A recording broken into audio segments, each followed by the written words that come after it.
Hello student, कैसे हो? सब बढ़िया। तो हमने पिछली क्लास से बात किया था बेटा, चैप्टर सेकंड स्टार्ट किया था, क्लास 8 माइक्रो ऑर्गेनिज्म। तो माइक्रो ऑर्गेनिज्म के स्टूडेंट हम लोगों ने देखा था, बैक्टीरिया देख लिया था, प्रोटोजेंस देख लिया था, एल्गी देख लिया था, ठीक है।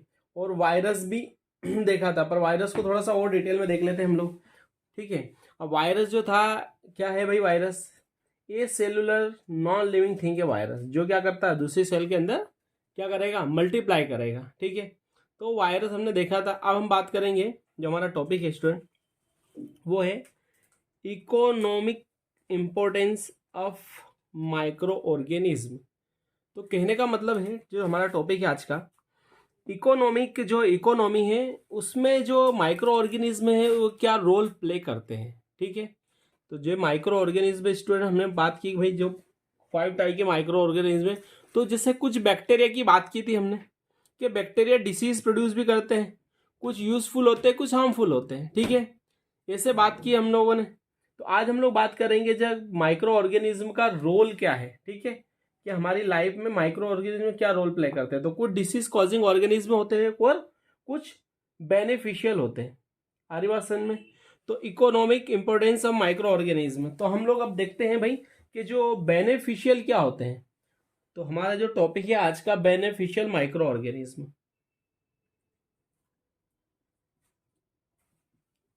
बेनिफिशियल माइक्रो ऑर्गेनिज्म, ठीक है। पूरा नहीं लिख रहा हूं मैं। तो हमारे लिए जो माइक्रो ऑर्गेनिज्म, इसका बेनिफिट्स क्या है, ठीक है। तो सबसे पहले बात करते हैं हम लोग फूड इंडस्ट्रीज के अंदर। किसके अंदर? फूड इंडस्ट्रीज के अंदर। तो पहला जो हमारा हेडिंग है स्टूडेंट, वो है फूड इंडस्ट्री। अब फूड इंडस्ट्री में क्या यूज है माइक्रो ऑर्गेनिज्म का? फूड इंडस्ट्री, ठीक है। तो हमारे लिए क्यों बेनिफिशियल है बैक्टीरिया? तो फूड इंडस्ट्री के अंदर स्टूडेंट हम लोग देखने वाले हैं इसको, कि भाई ये जो माइक्रो ऑर्गेनिज्म है फूड स्टडी इंडस्ट्री के अंदर क्या रोल प्ले करते हैं। फूड इंडस्ट्री, ठीक है। फूड इंडस्ट्री के अंदर ये माइक्रो ऑर्गेनिज्म का रोल देखते हैं हम लोग। तो सबसे पहले बात करेंगे स्टूडेंट मेकिंग कर्ड। तो कर्ड का जो मेकिंग है वो कैसे होता है? तो फूड इंडस्ट्री के अंदर सबसे पहले देखेंगे लोग मेकिंग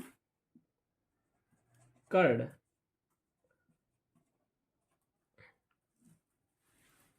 कर्ड की मेकिंग मतलब कर्ड जो बनाना है स्टूडेंट, तो आपको एक लैक्टिक एसिड नाम का बैक्टीरिया, जिसको क्या बोलते हैं हम लोग, LAB।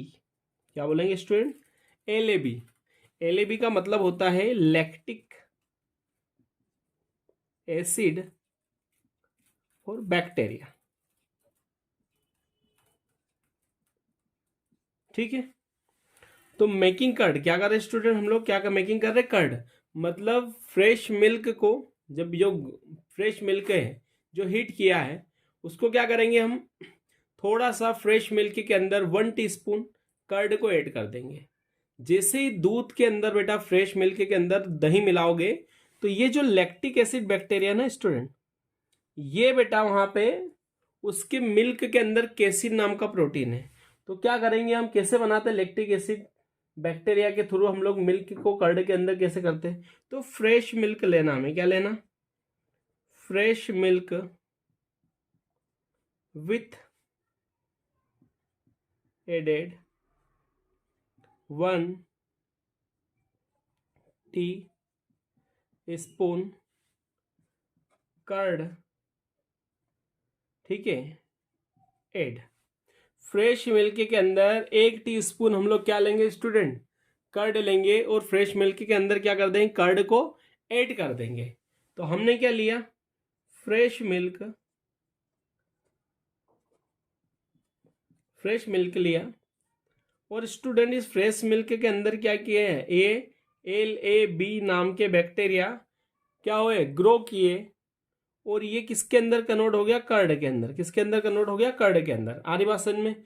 तो जो मिल्क के अंदर स्टूडेंट हुआ क्या, ये जो फ्रेश मिल्क था, फ्रेश मिल्क के अंदर लैक्टिक एसिड बैक्टीरिया है ना, ये इंक्रीज होके क्या बना दिया, कर्ड बना दिया। अब ये जो कर्ड बनाना, तो मिल्क के अंदर बेटा होता है केसिन नाम का एक प्रोटीन, क्या होता है बेटा, केसिन नाम का एक प्रोटीन होता है।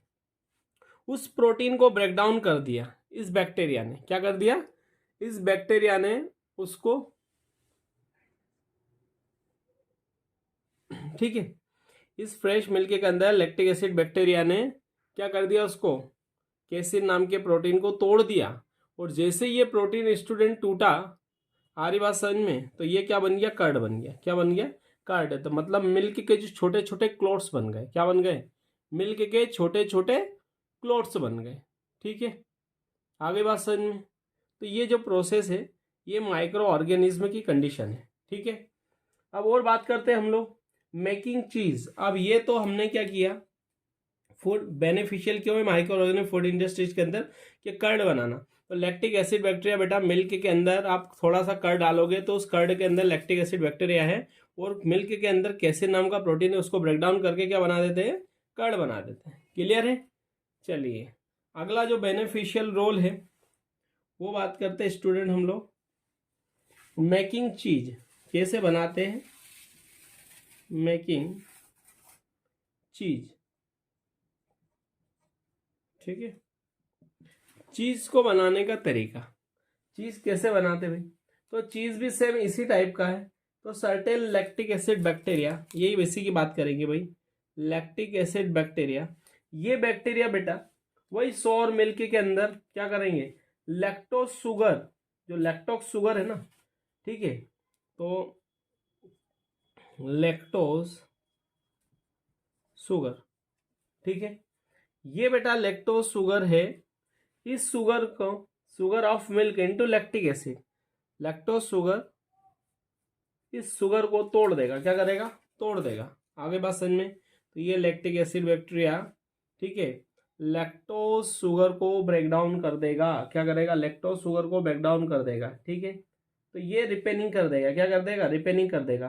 तो चीज़ जो बनती है ना बेटा, ये सोर मिल्क, जो मिल्क से ही क्या करते हैं, चीज़ बनाते हैं। जो मिल्क है ना, कर्ड, कर्ड से ही चीज़ बना रहे हैं। ठीक है, तो उसको मेल्टिंग करना पड़ेगा, क्या करना पड़ेगा, अच्छे से मेल्टिंग करना पड़ेगा। ठीक है, आगे बात समझ में। तो ये लैक्टिक एसिड बैक्टीरिया चीज़ बनाने में भी काम आता है। क्लियर है। चलिए अब बात करते हैं भाई इनके और क्या काम है भाई माइक्रो ऑर्गेनिज्म। तो इतना इसका क्लिप ले लीजिए बेटा, जल्दी से ले लिया। चलिए रफ कर दूं।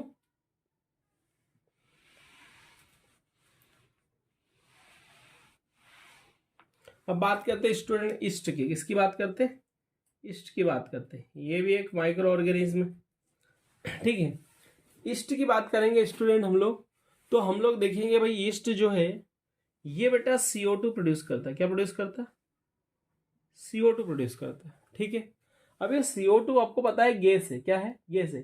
तो ईस्ट बेटा एक कमर्शियल यूज होता है। ईस्ट का क्या यूज है, कमर्शियल यूज। अब कमर्शियल मतलब एल्कोहल बनाना, क्या बनाना बेटा, एल्कोहल बनाने के लिए यूज होता है ईस्ट। ईस्ट क्या है, यूनिसेलुलर फंगी, क्या बेटा, यूनिसेलुलर फंगी है। तो आपको ग्रेप्स जो होंगे ना, ग्रेप्स, तो ये क्या करता है, ग्रेप्स के अंदर क्या होगा, शुगर होगा। जो अंगूर होते हैं ना आपके, ग्रेप्स, तो ग्रेप्स के अंदर बेटा होता है, ग्रेप्स के अंदर होती है शुगर, क्या होती है, शुगर। ठीक है, तो ये जो ईस्ट उस ग्रेप्स के अंदर शुगर को क्या कर देगा, ब्रेक डाउन कर देगा। क्या करेगा बेटा, ब्रेक डाउन करेगा। ठीक है, और जैसे ही ब्रेक डाउन करेगा तो उस ग्रेप्स से निकले बनेगा इथेनॉल। क्या बनेगा बेटा, इथेनॉल, इथेनॉल। ये है बेटा एल्कोहल, क्या है बेटा, एल्कोहल है। क्लियर है। तो ईस्ट बेटा आप ग्रेप्स को ले रहे हो, ग्रेप्स के अंदर क्या है, CO2 प्रोड्यूस करेगा। और ये कंडीशन है स्टूडेंट फर्मेंटेशन की, किस, क्या बोलते हैं इसको, फर्मेंटेशन। इस जो प्रोसेस को क्या बोलेंगे हम लोग, फर्मेंटेशन बोलेंगे। तो ग्रेप्स के अंदर जो शुगर है उसको तोड़ देगा ईस्ट, क्या करेगा।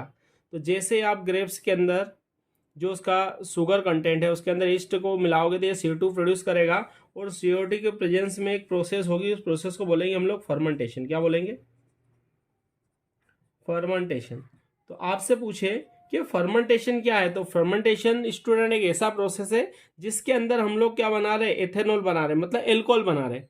और एल्कोहल बनाने के लिए यूज क्या कर रहे हैं स्टूडेंट, तो हम लोग ईस्ट यूज कर रहे हैं। क्या यूज कर रहे हैं, ईस्ट यूज कर रहे हैं। आगे बात समझ में। तो ग्रेप्स के अंदर शुगर कंटेंट होता है, शुगर को तोड़ देगा ईस्ट, तो कौन सी प्रोसेस होगी, फर्मेंटेशन। और क्या बनेगा, एल्कोहल, जिसको बोलते हैं हम लोग इथेनॉल। क्या बोलेंगे, इथेनॉल। तो बेटा ये इंडस्ट्रियल एरिया में भी क्या करता है, बेनिफिशियल है, माइक्रो ऑर्गेनिज्म। तो क्या क्या बना सकते हैं भाई ईस्ट से, ईस्ट का और भी यूज है।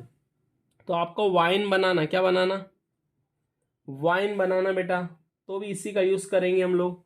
बियर बनाना है, ठीक है, तो भी ईस्ट का यूज करेंगे हम लोग। विनेगर भी बनता है बेटा, क्या बनता है, विनेगर भी बनना है, क्या बनेगा, विनेगर बनेगा। तो वाइन, बियर और विनेगर, आरी बात समझ में। तो ये फर्मेंटेशन की प्रोसेस है। तो बियर, वाइन, आरी बात समझ में, ये भी बनता है इससे, ठीक है। तो एल्कोहल प्रोड्यूस होता है, क्या प्रोड्यूस होता है, एल्कोहल। तो कौन सी प्रोसेस होती है, फर्मेंटेशन की प्रोसेस होती है। कौन सी प्रोसेस होती है, फर्मेंटेशन की। आगे बात समझ में, क्लियर है। अब ईस्ट का, इसको, ये जो ईस्ट है ना बेटा, इसका एक और नाम है ब्रेवेयर्स। इस ईस्ट का नाम है, एक और नाम है बेटा, इसको इसको बोलते हैं हम लोग ब्रेयर्स ईस्ट।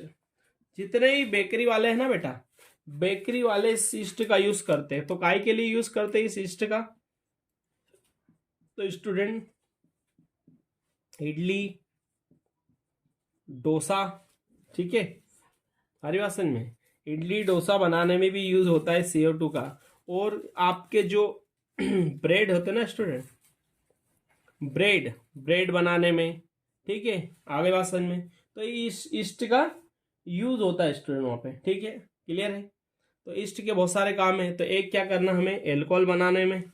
सेकेंड क्या है भाई, जो बेकरी वाले सामान है, जैसे इडली हो गया, डोसा हो गया, ब्रेड हो गया, इधर बियर, वाइन, विनेगर, ये सारी चीजें यूज होता है ईस्ट का। तो ये माइक्रो ऑर्गेनिज्म है स्टूडेंट, इसके बहुत सारे यूजेस है, क्लियर है। अब ये जो, ये फंगी के अंदर, किसके अंदर क्लासीफाई ईस्ट, एक यूनिसेलुलर फंगी है और बाकी सारी क्या है स्टूडेंट, मल्टी सेलुलर। तो फंगी हमने देखा था, फंगी फंगल इन्फेक्शन ही प्रोड्यूस करता है, इसको बोलते हैं रिंगवॉर्म। तो वो तो डिसीज है, पर यहाँ पे क्या इसके यूज है, यूज क्या है भाई, कि फर्मेंटेशन की प्रोसेस के अंदर ये CO2 प्रोड्यूस कर देता है। और ब्रेड जो बनाना ना बेटा, जैसे सजेस ये ब्रेड है, ये ब्रेड है। अब इसके अंदर जो बीच में स्पंजी नेचर आता है ना बेटा, ये जो ब्रेड के अंदर तो ये CO2 से आता है, किससे आता है स्टूडेंट, CO2 से, कार्बन डाइऑक्साइड से। अब ये कार्बन डाइऑक्साइड क्या काम कर रहा है, ईस्ट बेटा प्रोड्यूस कर रहा है, क्या प्रोड्यूस कर रहा है, ईस्ट प्रोड्यूस कर रहा है CO2, क्लियर है। तो ये ईस्ट का काम है, ठीक है। तो इडली डोसा है, बहुत सारी चीज़ें में यूज होती है फंगी। और हम लोग बात करें भाई इसका क्या यूज हो सकता है, तो इसका क्लिप ले लीजिए जल्दी से, ले लिया स्टूडेंट। चलिए आगे बात करते हैं।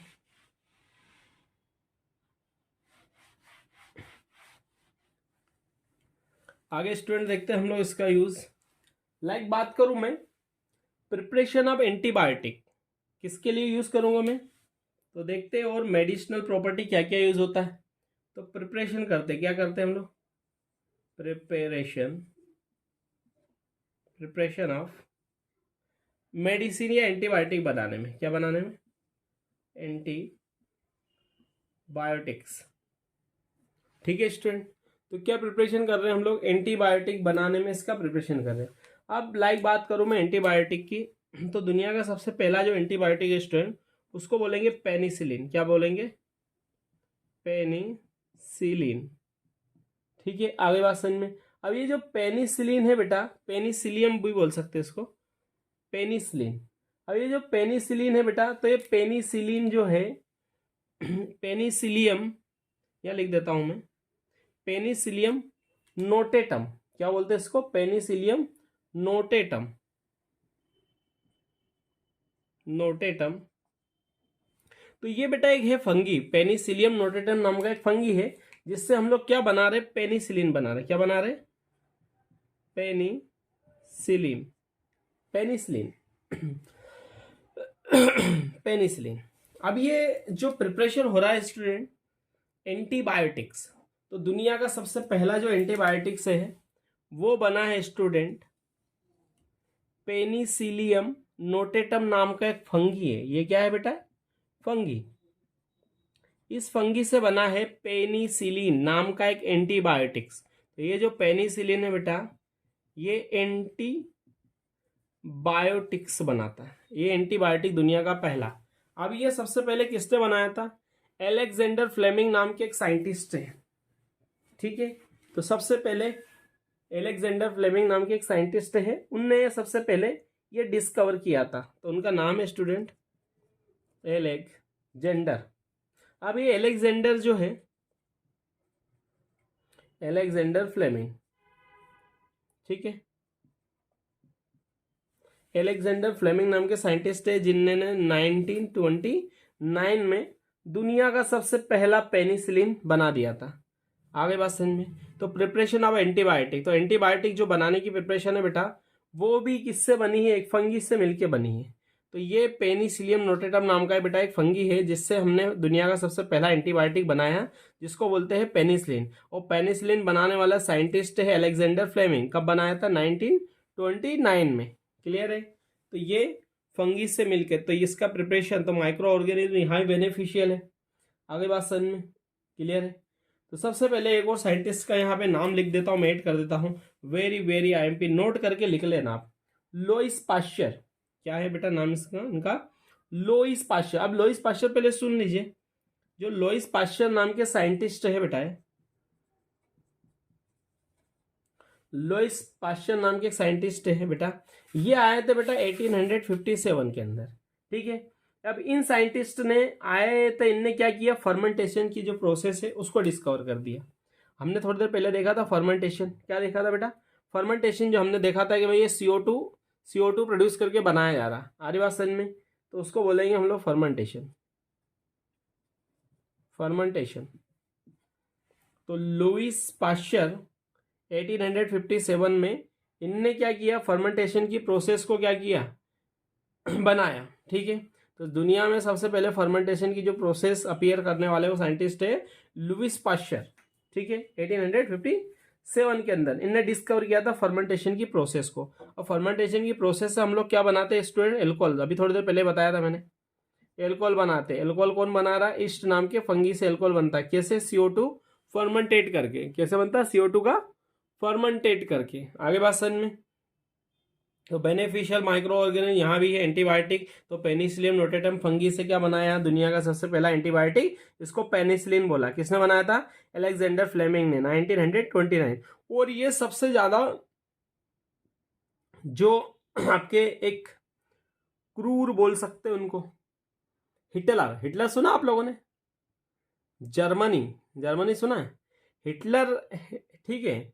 तो हिटलर ने सबसे ज्यादा यूज किया था, तो अलेक्जेंडर फ्लेमिंग को बोला कि भाई जितने आप एंटीबायोटिक बना सको इतने बना दो। तो हिटलर ने क्या किया? जितने भी घायल लोग होते उनके अंदर घाव हो जाता, तो घाव हो गया, सेप्टिसिमिया कंडीशन हो जाएगी, तो घाव जल्दी हील हो जाए और जल्दी से वो लड़ाई में अपनी योग्यता को बताए, ठीक है।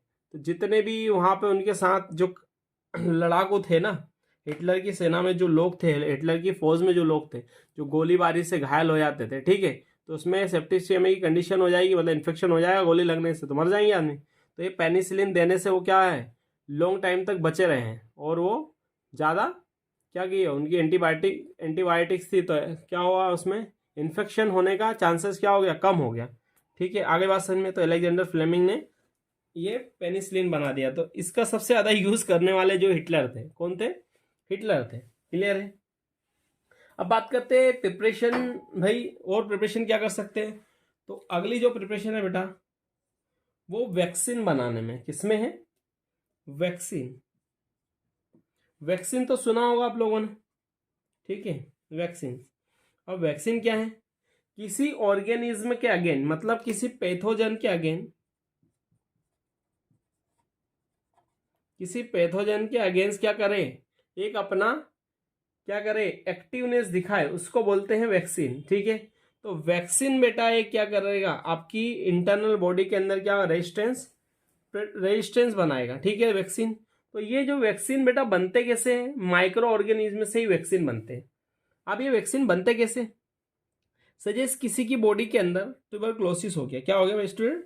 ट्यूबरक्लोसिस, किसी को ट्यूबरक्लोसिस हुआ, तो ट्यूबरकुलोसिस का माइकोबैक्टीरियम ट्यूबरकुलाई नाम का एक कॉजेटिव ऑर्गेनिज्म है जो बैक्टीरिया है, उसी बैक्टीरिया के इन्फेक्शन को लिया और पोटेंटाइज किया, ठीक है, आरिबासन में, और उसी को एक वैक्सीन बना दिया। तो वैक्सीन क्या है भाई, जैसे बात करूं मैं स्मॉल पॉक्स, कॉलेरा, ट्यूबरकुलोसिस या हेपेटाइटिस, बहुत सारे वैक्सीन आपने देखे होंगे कि वैक्सीन आते हैं। अब वैक्सीन जैसे मैं बात करूं, एक टीबी के लिए बात करूं, ट्यूबरकुलोसिस क्या बोलेंगे उसको, ट्यूबरकुलोसिस, टीबी का वैक्सीन।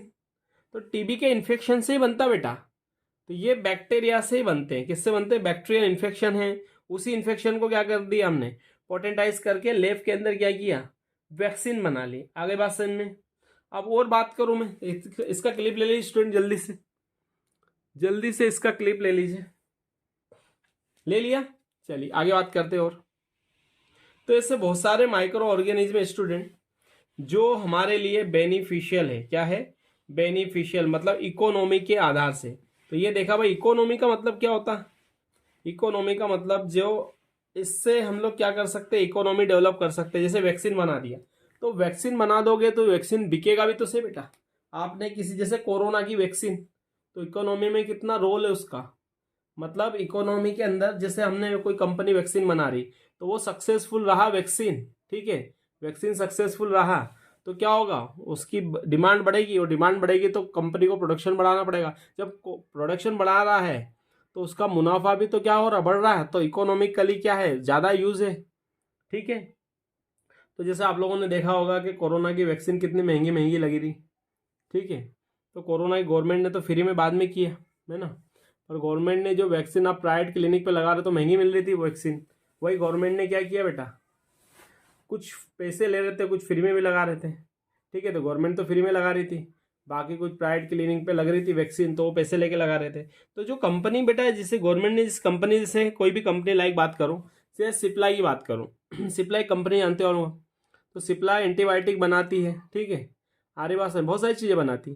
तो उस गवर्नमेंट क्या करेगी, उसको टेंडर देगी अपना कि भाई ये इतने क्वांटिटी में हमारा इतना माल बनाना है, तो कंपनी बनाएगी, कंपनी को मुनाफा हो रहा तब तो बनाएगी ना, तो इकोनॉमी क्या हो रही, जनरेट हो रही इससे, ठीक है। आगे बात समझ। अब बहुत सारे इसके माइक्रो ऑर्गेनिज्म के बहुत सारे और काम है। तो मैं और बात करूं, माइक्रो ऑर्गेनिज्म सॉइल की फर्टिलिटी बढ़ाने में माइक्रो ऑर्गेनिज्म का काम है। आगे बात समझ में। तो ये थोड़ा सा और हम लोग देखते हैं कि माइक्रो ऑर्गेनिज्म का काम क्या क्या है, ठीक है। आगे स्टूडेंट बात समझ में। तो हम लोग और बात करते हैं भाई माइक्रो ऑर्गेनिज्म और क्या क्या यूज है माइक्रो ऑर्गेनिज्म के। तो हम लोग बात करें जैसे सॉइल की फर्टिलिटी बढ़ाने में, तो सॉइल की फर्टिलिटी बढ़ाने में, तो लिख लेते हैं हम लोग, सॉइल की फर्टिलिटी क्या बढ़ाने में, फर्टिलिटी, सॉइल की फर्टिलिटी बढ़ाने में भी माइक्रो ऑर्गेनिज्म का काम है। तो हमें पता है स्टूडेंट, लाइक बात करूं मैं साइनोबैक्टीरिया की, इसकी बात करूं, साइनो बैक्टीरिया, इसको स्टूडेंट बोलते हैं हम लोग ब्लू ग्रीन एल्गी, क्या बोलते हैं, ब्लू ग्रीन एल्गी, ठीक है। साइनोबैक्टीरिया स्टूडेंट ये सॉइल के अंदर नाइट्रोजन को फिक्स करता है। ये क्या करता है स्टूडेंट, सॉइल के अंदर N2 मतलब नाइट्रोजन को फिक्स करता है। तो ये सॉइल के अंदर नाइट्रोजन फिक्स होती है, और नाइट्रोजन जो होती है बेटा ये फर्टिलिटी बढ़ाती है। तो सॉइल की जो फर्टिलिटी होगी बेटा वो इंक्रीज हो जाएगी। जब सॉइल की फर्टिलिटी बेटा इंक्रीज होगी, हरी बात समझ में, सॉइल की जब फर्टिलिटी इंक्रीज होगी, तो जो सॉइल के अंदर आप लोग क्या कर रहे हो, क्रॉपिंग कर रहे हो, क्या कर रहे हो, क्रॉपिंग कर रहे हो ना बेटा, जो भी फसल लगा रहे हो, तो उसकी जो उपजाऊदक क्षमता वो भी क्या होगी, बढ़ेगी। जब क्रॉप लगाया आपने, लाइक बात करूं मैं सोयाबीन की बात करूं, किसकी बात करूं, सोयाबीन की बात करूं, या कुछ दालों की बात करूं, जो भी आप जो भी क्रॉप लगा रहे हो, या मेज की बात करूं, भुट्टे की, जो भी लगा रहे हो आप, तो उसके अंदर भाई सोइल के अंदर जब नाइट्रोजन बढ़ेगा तो नाइट्रोजन क्या करेगा, सोइल की फर्टिलिटी बढ़ाएगा। जब सोइल की फर्टिलिटी बढ़ाएगा तो क्रॉप का जो प्रोडक्शन है बेटा वो क्या हो जाएगा, बढ़ जाएगा। तो क्रॉप का जो प्रोडक्शन है बेटा वो बढ़ जाएगा, इंक्रीज हो जाएगा। तो क्रॉपिंग का जो प्रोडक्शन है, जो भी जैसे सोयाबीन का प्रोडक्शन है, वो हो जाएगा इंक्रीज। क्यों, क्योंकि यहाँ पे साइनोबैक्टीरियम क्या कर रहा है, सॉइल के अंदर नाइट्रोजन को फिक्स कर रहा है, और नाइट्रोजन क्या कर रहा है, ये सोइल की फर्टिलिटी बढ़ाएगा। तो जब सोइल की फर्टिलिटी बढ़ेगी तो जो आपने क्रॉप लगाई है उसका प्रोडक्शन भी तो बढ़ेगा। आई बात समझ में। तो ये सोइल के अंदर नाइट्रोजन फिक्स करने वाले बैक्टीरिया। और बात करूं मैं स्टूडेंट साइनोबैक्टीरिया के अलावा, सेकंड बात करूं राइजोबियम, सुना आप लोगों ने? राइजोबियम बेटा ये भी नाइट्रोजन फिक्स करता है। आ रही बात समझ में? तो ये लेग्यूम्स जानते हो ना, लेग्यूम्स, ये कहाँ पे करता है? लेग्यूम्स। लेग्यूम्स बेटा जो भी प्रोटीनियस जो चीजें होती है ना, प्रोटीनियस, प्रोटीनियस जैसे दाल, जितनी भी दालें होती है ना बेटा, दाल है, गेहूं है, चने हैं, इनके अंदर देखा होगा आपने गांठ पड़ जाती है। जैसे ये रूट्स है तो रूट्स के अंदर लेग्यूम जम जाते हैं, ऐसे गांठ गांठ पड़ जाती है ना जुग, ठीक है ऐसे। ये तो रूट्स के अंदर, कहाँ पे बेटा? रूट्स के अंदर एक गांठ पड़ जाती है, इसको बोलते हैं लेग्यूम्स। जो जड़ें होती है ना प्लांट की, तो सभी प्लांट के अंदर नहीं होता है, जो प्रोटीन वाले हैं, सोयाबीन हो गया, हरी बात सर, जितनी दालें हो गए तो इसके अंदर ये नूडल्स पड़ जाते हैं। तो ये क्या करता है बेटा? राइजोबियम क्या करता है वहाँ पे नाइट्रोजन को फिक्स करता है, और ये जो है ना प्रोटीन, ये जो दालें हैं तो प्रोटीन की मात्रा क्या हो जाती है? बढ़ जाती है उसके अंदर, ठीक है। मतलब क्रॉप का प्रोडक्शन, तो दाल का प्रोडक्शन क्या हो जाएगा? बढ़ जाएगा। तो राइजोबियम भी होते हैं, तो ऐसे बहुत सारे होते हैं। नोस्टॉक्स की बात करूँ, एनाबिना की बात करूँ, ठीक है, आरिवासन में, तो ये दो कॉमन है, साइनोबैक्टीरिया, राइजोबियम। तो ये सोइल के अंदर फर्टिलिटी को बढ़ाने वाले हैं, तो ये भी बेनिफिशियल है बेटा माइक्रो ऑर्गेनिज्म हमारे लिए, ठीक है। आगे बात समझ में? तो जल्दी से बेटा इसका क्लिप ले लीजिए। क्या ले लीजिए? इसका क्लिप ले लीजिए, ठीक है। अब हम बात करते हैं बेटा डिसीज कॉजिंग माइक्रो ऑर्गेनिज्म। कुछ माइक्रो ऑर्गेनिज्म होता है जो डिसीज भी कॉज करता। अभी तक हमने क्या देखे? बेनिफिशियल देखे। अब बात करेंगे student disease causing micro organism की। तो जल्दी से इसका क्लिप ले लीजिए। ले लिया स्टूडेंट? चलिए ठीक है।